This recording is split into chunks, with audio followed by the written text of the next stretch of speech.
Good evening, church. Glad to see you here tonight. Glad you could be here, and look forward to worshiping tonight. Tonight we're talking about goodwill. Goodwill.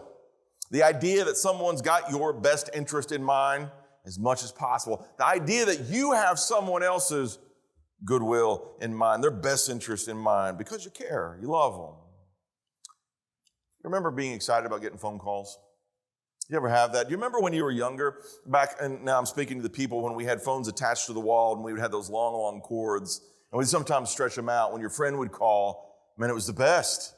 It was the best because there you are talking to someone. It was for me. I lived really far out. I didn't have neighbors, as you know, so I couldn't just walk down to the next door and just talk to someone. But when someone would call, we would dash to the phone. Because you're going to talk to a friend, and you're going to talk to someone that's got similar interests, and you got someone's about what's going on at school or what's happening in life. But even if you didn't agree with them on everything, you knew that that was someone you're close to, and they're going to have your best interest in mind. You're going to laugh together. You're going to talk together. Maybe you get to go do something together. It was the best. It was the best. Today, do you answer every phone call you get? No. In fact, do you have your ringer on? Probably not. Does it at least vibrate or buzz? Maybe it just lights up. It's different now, isn't it? For a number of reasons. The technology has changed. If your phone is still connected to a cord, it's probably charging. But even still, maybe not even that. And if you do get a phone call, how many do you get where you don't know the number and you think they do not have my best interest in mind?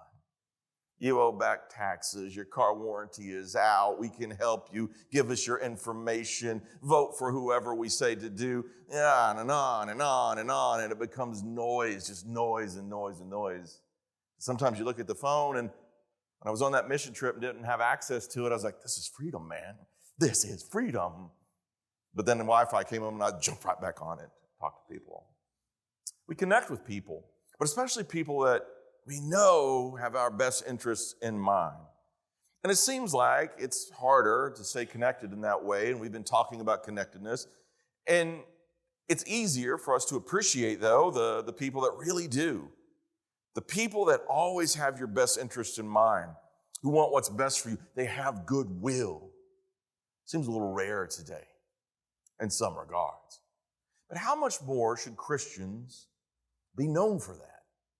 How much more should we, as the Lord's church, exemplify that, be distinguished by that?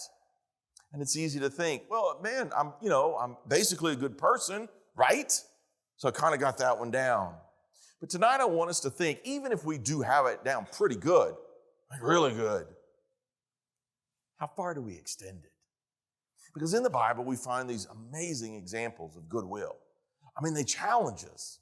And that's healthy for us, to be challenged that way, to stretch ourselves, to push ourselves a little bit, to give and be more godly.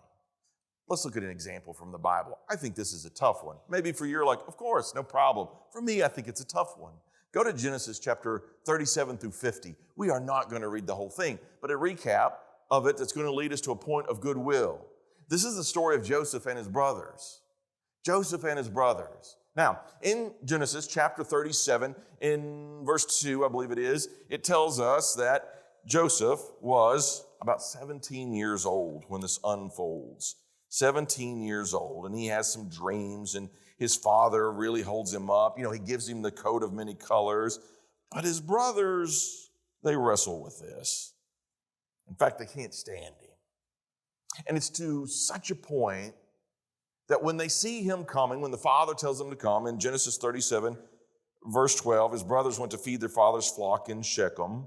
And Israel said to Joseph, are not your brothers feeding the flock in Shechem? Come, I will send you to them.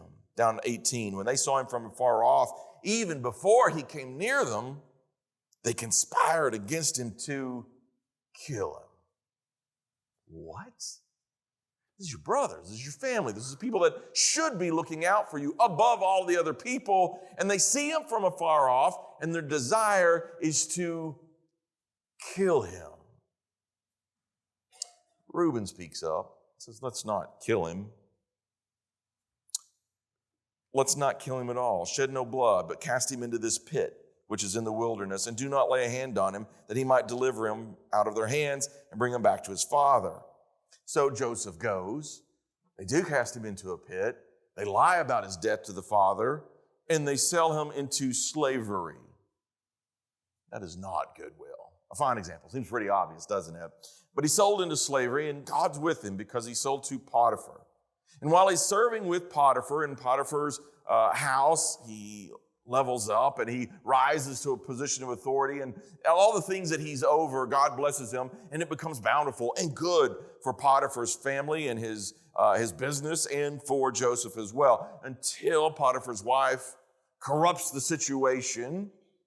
And Joseph tries to escape that, maintaining his integrity and his innocence, but he's lied about and he's cast into prison. But God is with him. And it seems pretty dire at that point. You could see, if you were in that situation, how it might be easy to be tempted to get bitter, to feel some kind of way about the situation, to begin letting a hatred start boiling up against your brothers. I mean, wasn't it them that put you there? Did you really deserve to be in this situation? They never had your best interest in mind. You could see where that would try to leak into your heart a little bit. But God is with him, and he's presented with these amazing dreams that two of the servants of Pharaoh don't understand. But Joseph is given the ability by God to interpret those dreams, which leads to Joseph being set before Pharaoh to interpret a dream that Pharaoh was troubled with. And God was with Joseph. And then Joseph interprets Pharaoh's dream, is pulled out of prison and given a position of tremendous authority. Tremendous authority. And you would think, okay, this is years that it was going on at this particular point. And his brothers come back. They don't recognize him. You remember this part of the story. And you think, this is it. This is the revenge part of the story, isn't it? Because the Bible is full of revenge type stories. And you would think it's justified, right? They treated him pretty terrible. They were going to kill him. They sold him to be a slave. They tormented him. It would be deserved. It would be just if he had that in his heart. But he goes by himself and he cries and he weeps because there's his brothers and he still has this love for him. And he's got his concern for his Benjamin. He's got his concern for his father. Ultimately, they all come down and they're provided for, even though a tremendous famine is unfolding. Well, Jacob comes down, his father lives among them, but after a period of time, we now skip to chapter 50, Jacob dies. And in chapter 50, if you'll turn over there, when Jacob dies, verse 15, there's a thing that unfolds in the midst of this with Joseph and his brothers, because by their estimation, they're in trouble. It seems in this passage that they thought Jacob was the only thing protecting them for suffering for what they'd done in the past. In fact, this is what they say to themselves. When Joseph's brothers saw that their father was dead, they said, perhaps Joseph will hate us and may actually repay us for all the evil we did to him. So they sent messengers to Joseph saying, before your father died, he commanded, saying, thus you shall say to Joseph, I beg you, please forgive the trespass of your brothers and their sin, for they did evil to you. Now please, forgive the trespasses of the servants of the God of your father. And Joseph wept when they spoke to him. Verse 18, then the brothers also went, and they fell before his face. And they said, behold, we are your servants.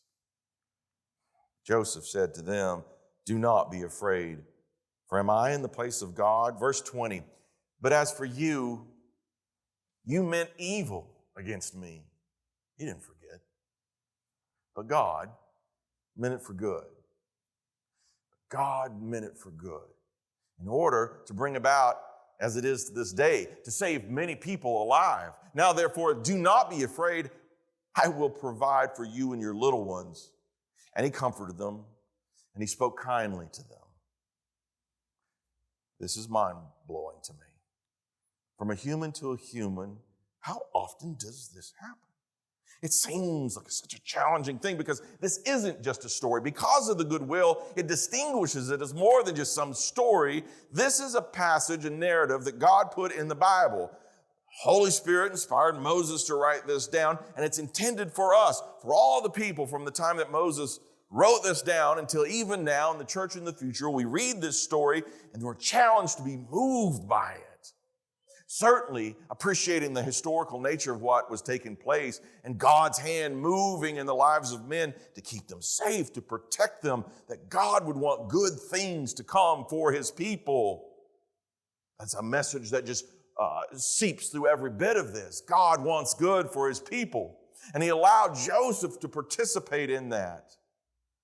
It's quite a special story. And we read it. We can't help but look into that and go, would I do that? Would I do that? Because I want to see myself as basically a good person. No, as a Christian, not basically a good Christian. We follow Jesus, so we must be more than basically a good person. We've got to emulate Jesus. We've got to do the exceptional thing to be more like Christ. So I can't settle for just basically being a good person. That's kind of where we wrestle with it. Because these emotions and reactions would come into this. Man, if someone treated me that way, I would get revenge. I would cast them into prison, sell them to slavery, have them tormented, starve them out. You're on your own. Exile them so I don't even have to think about them. Do you imagine all the power that Joseph had in that moment? All the power. Utterly could have rejected them and left them to wither away. But God calls him for something greater. And it seems that by developing and following God, his character was shaped and formed to move to something better than just basically good and far better than basically vengeful, even trying to justify it to themselves. We relate to this because sometimes we get very reactive in our emotions when we feel someone said something that offended us, where we assume the worst about a person, or we have jealousies come into us. We feel like there's an injustice, and we want to press against them so hard that it justifies our behaviors. And instead of goodwill rising to the top, where God's people should see it, it gets buried, it gets buried, it gets buried. And selfishness starts elevating himself, which is contrary to God. A selfishness, because we want it our way. We want it to be our justice. We want to satisfy our feelings and our desires. And we put ourselves at the forefront of this, and that directs our paths. You can see how that would unfold in this story so clearly because it's so much to contend with. And some of us, to be honest, whether here present or watching in the future, say, you know what, it does sound extreme, but I kind of know what it's like to be betrayed by family. Maybe not that far. But I've been abandoned, I've been betrayed, I've been turned against. So this might hit really hard for some of us. I hope so. And what I hope you do is grab a hold of it and say, but I see the path that God would prefer me to follow. And if God meant something for good even in this circumstance, and if Joseph walked that path that led to good, then that expectation most certainly falls on me as well, doesn't it? Which would distinguish my story and God's large narrative. It's not just some story, but something that reflects godliness. That's really what we want. Godly goodwill in practice, in reality, today and every day.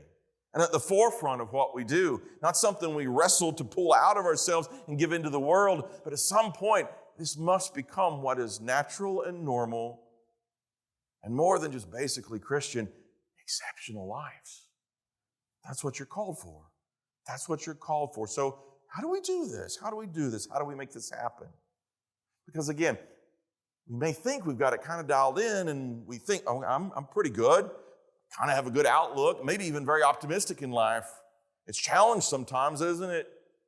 Depending on what kind of media you ingest or what kind of people you surround yourself with or what kind of circumstances you may not even control, you find yourself in.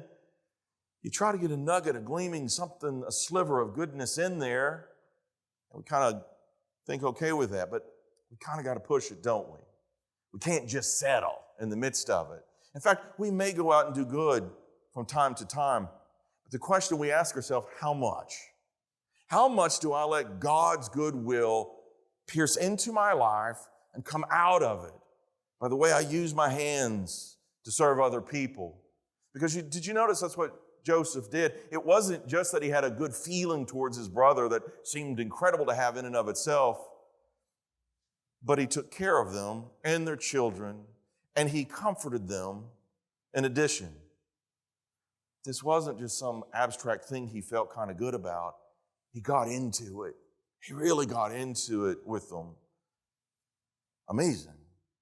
Well, we may do it from time to time, but we have to ask ourselves, do we really do it with everyone or only the people we're comfortable with? Are there hands that reach out for our help, that need our goodwill and our good intentions and our good actions and service, but we move right past them and only to the people that we're most comfortable with? Maybe the ones that seem most like us or our common circle, and if you're outside of that, there's no space for you and you cut right through it and only help a certain select group of people. It's easy to do and it's a habit to get into and we can feel good about that, but it does seem that God goes quite a bit further than that, doesn't he? In the examples of Jesus and in the examples in scriptures, it was Jesus died for everyone. And when Jesus was going out and walking about in the world, who did he restrict himself from? It was shocking to the people who he would talk to. Shocking. It wasn't just the religious leaders. We've spent weeks talking about that and how he's dealt with the Pharisees and the scribes and the people you would think, of course, those people, they are the greatest ones. But he said, hold up.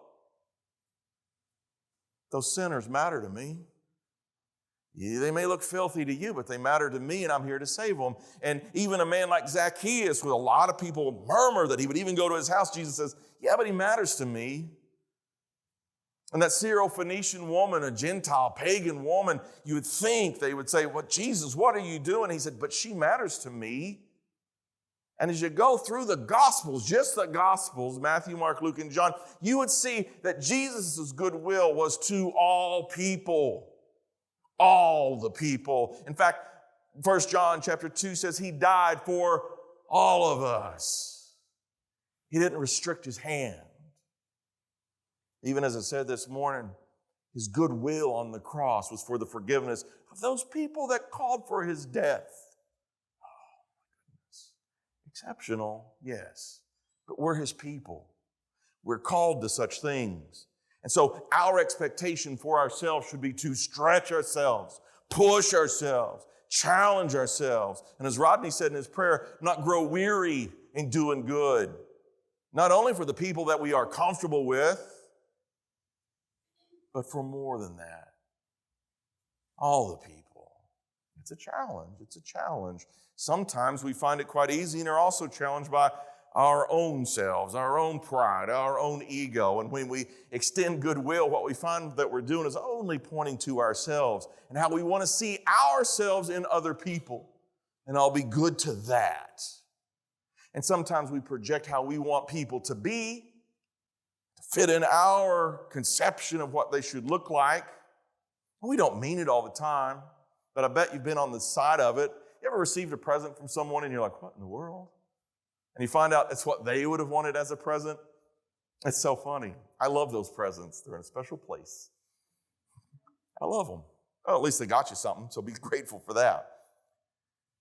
But when you do get a present, even just in the scope of being a present, and someone took the time not to think of themselves, but to really think of you, that's something special.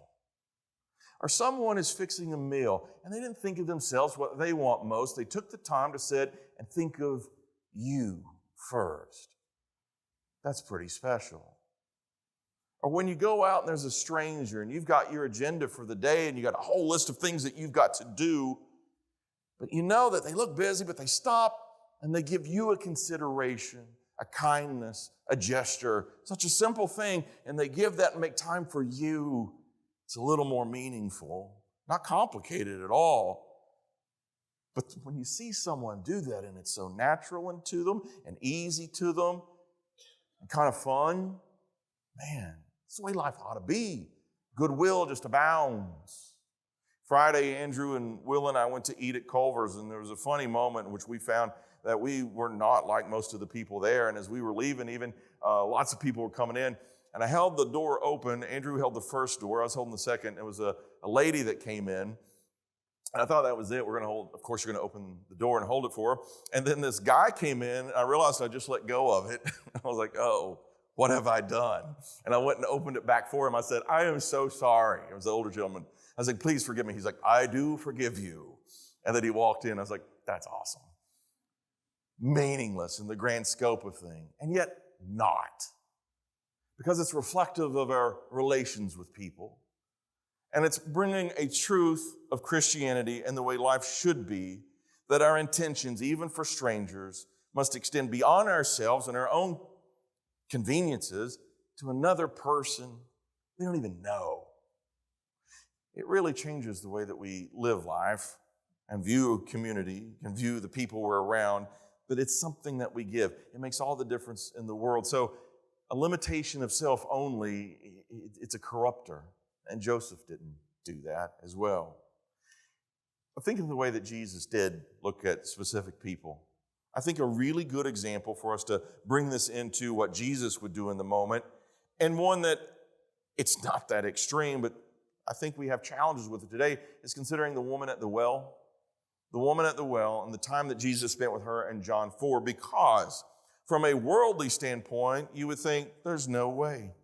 Why would he have goodwill to her?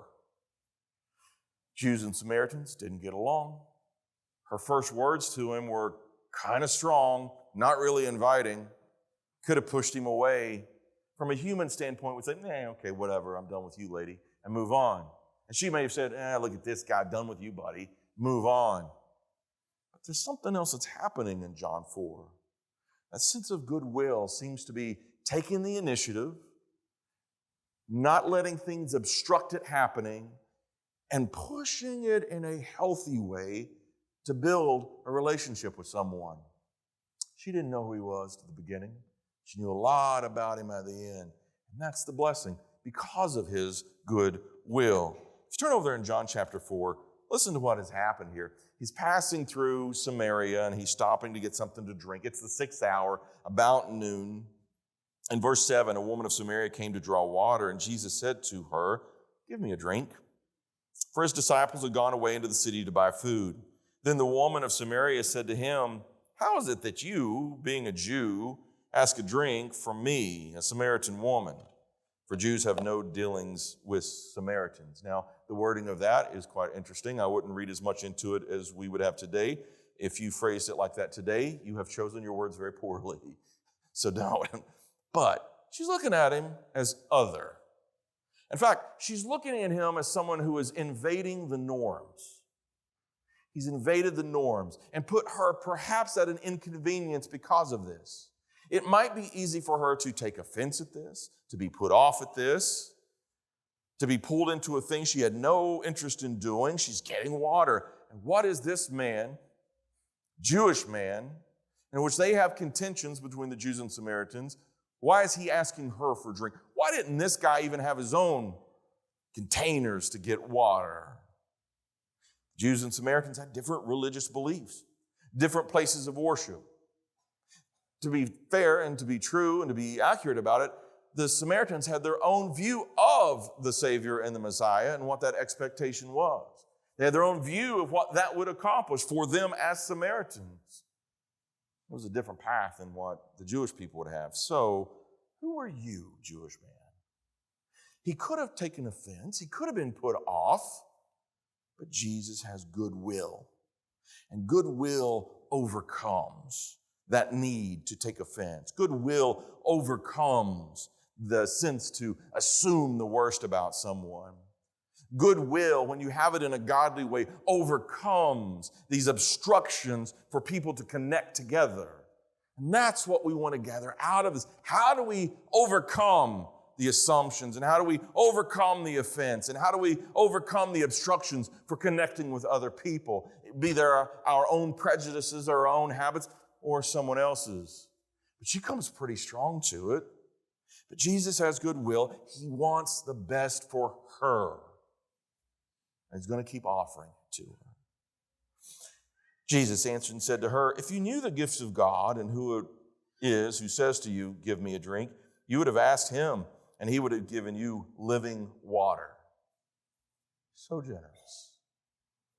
To not make it about the contentious parts, but to make this interaction about the good things. He's got goodwill. He wants the best for her, so he brings up the very best things. And he's hinting at it and leading there. He knows who she is. We do too at the end of the story. We know she's had 5 husbands. But he doesn't let that get in the way. First, it's the goodwill. First, the conversation. The prejudices between the two communities, doesn't let it get in the way. Takes it to the meaningful thing of what she truly needs and that he can provide. And she says, "Sir, give me this water that I may not thirst nor come here to draw." And Jesus says, "Go call your husband, come here." And the woman said, "I have no husband." And he said, "You've said well, I have no husband, for you've had 5 husbands. And the one whom you now have is not your husband. In that you've truly spoken." Jaw-dropping moment there. "Sir, I perceive that you are a prophet. Our fathers worshipped on this mountain, and you Jews say that in Jerusalem is the place where one ought to worship." She brings up a contentious point again, but he doesn't let go of the goodwill. He presses into it. The stunning thing, the short version of this, is he proclaims himself as the Christ to her.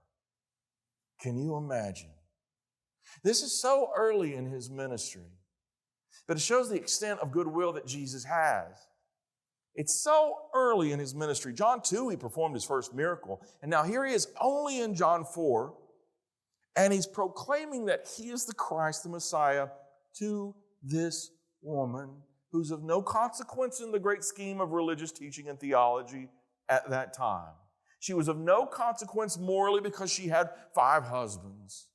She was a Samaritan. She didn't understand who she was talking to. Nothing whatsoever. And yet even that person, Jesus didn't look at as even that person.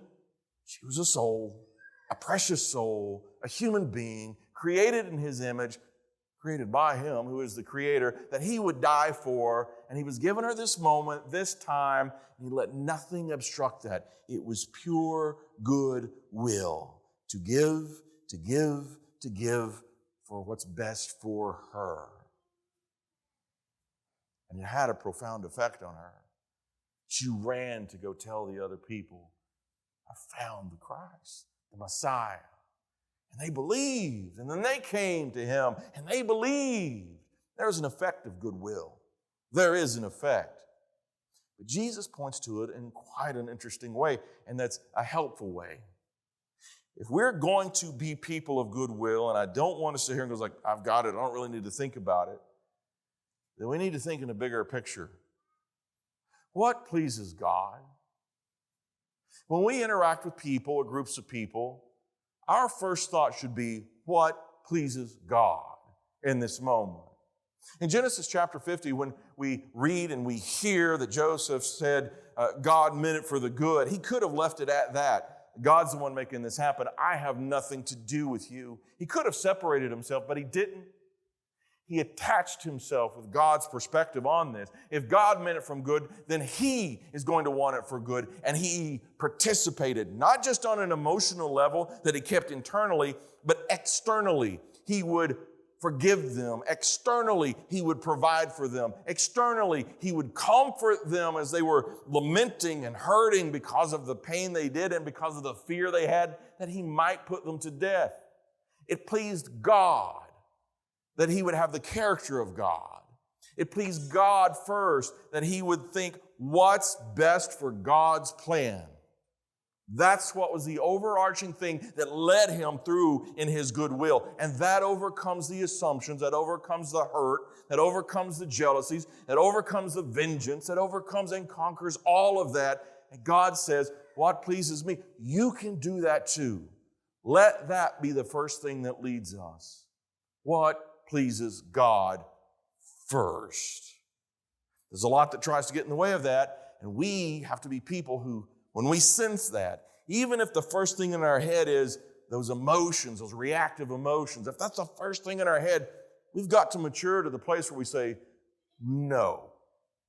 I recognize what's happening at this moment, and I will not let what's in my head come out. Goodwill overcomes God's love overcomes. Let me take a turn towards godliness. And even if I have to take a breath and even have to step away, I got to get myself to that before I respond and reposition so that goodwill comes out. Now that may be a step in maturing, but our intent is for that grows and matures over time to where I don't even have to think about it. It becomes natural. That's a process. But it's a process that we have to put into practice. And that means that we stretch ourselves and we force ourselves, and we're not allowed to say, that's just who I am. That's just how I feel justified in this. Nope. Quiet all of that. What pleases God first? It's got to rule over it all, especially if we are God's people. That's true in the church and our relationships in the church. Even when we're hurt in the church, that's got to lead in our relationships in our families. Even when we hurt, we feel betrayed, or we're confused, or some people doesn't believe the same way that we do. Nope. What pleases God first? God meant it when he said, love one another. Jesus, when he said, love one another as I have loved you. Jesus meant it when he said, love your enemies.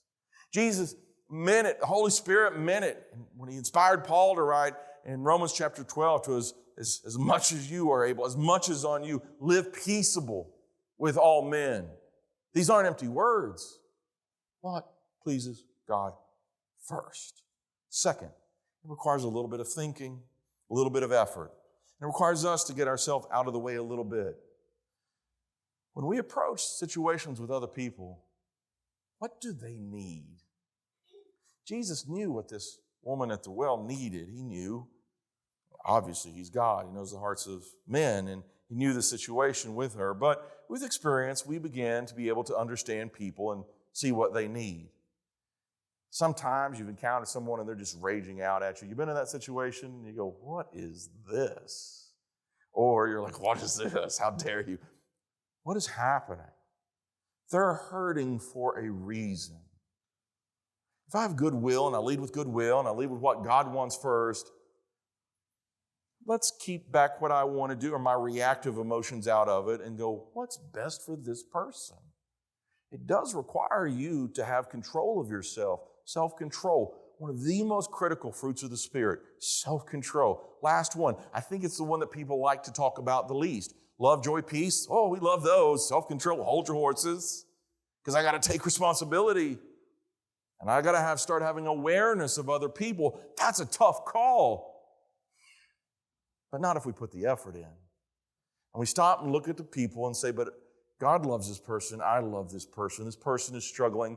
How can I help? What's good for this person? And sometimes that means through goodwill, you kind of got to take a hit for a little bit. Maybe you get yelled at a little bit. Maybe they get unkind for a little bit. But you're going to love them. You're going to forgive them. You're going to think about what's good and go to what's good for the other person. It's tricky sometimes, especially when we have I want this to be the way our relationship works. I want this to be how life unfolds. Hold up. There's multiple people in a relationship, and what do they need as well? Balancing that and what's good for them and goodwill. Let me look at what's good for you. And in turn, they should be looking at you going, what's good for you? There's the balance out of that. That's how we know we're maturing as a church and as a group of people, when we are all engaged in that and we find that together. Third thing, as we close this out, what's healthy for you? You're not out of the equation, and it's okay to take care of yourself, especially spiritually. Spiritually. Sometimes there's needs that you can't take care of on your own. They're big, they're huge, they're difficult. And it's okay to bring in other people, but first go to God in prayer. But what's healthy for you as well in these relationships? It's okay to establish boundaries. It's okay to be there with people. It's okay to sometimes sacrifice yourself. It's okay to sometimes get a little bit of space, but get right back there in it. What's healthy for you is to build up an incredible amount of goodwill, to be known about it, to be known for it. That when people think, man, they've called me on the phone and they see your face pop up, your number pop up, and they know it, and they're like, I'm excited to answer that. Get an email from you. They're excited to answer that because they know you are the kind of person that has their interest in mind first. First and foremost. Not that you'll be used, not that you'll be taken advantage of, not that they're looking for trickery, but they know. You know they've got your best interest in mind. That's the best, absolutely the best. That's something to think about for our relationships in the church, for our relationships with outside the church, our relationship with God. God first, others second, lastly ourselves. But be spiritually healthy and be spiritually growing in the midst of that. That's what we want to focus on. Next Sunday night, we'll go into a discussion group, and we're going to dive into this a little bit deeper. I wanted to do it a week early to give you a little bit of time to think about it. There are some complex things to this. There really are. And you may have some questions, and you may have some great wisdom to add to this, and that is always appreciated, especially when we can spend time in the Word piercing through that. It's important that we have very strong relationships in the church. And it's really important that we lift each other up. It's especially important that we do it out of goodwill. Not selfishness, not pride, but goodwill. Truly, genuinely wanting what's best for the people around us. Tonight, we know there's a lot of challenges in our lives, and we want to meet them head on. So appreciate Anthony's heart this morning, wanting to be right with God. And if he's had struggles, to take them to God and to do it with the church. With the church. Man, that's goodwill. And knowing that there's answers with the church. It's a special church family that we have. It absolutely is. I really am grateful for every single one of you. But I know that there's other struggles that we have, and you may need help tonight. We're here for you. We love you, and we care about where you are in your relationship with God. I know, as I started this morning with it, there's people that are not yet Christians. I want you to know that you are loved. Your soul matters and your salvation matters, and we want to help you whatever way we possibly can. Think hard, think serious, but take action. Don't hesitate. If there's a way that we can help you, let us know as we stand and as we sing.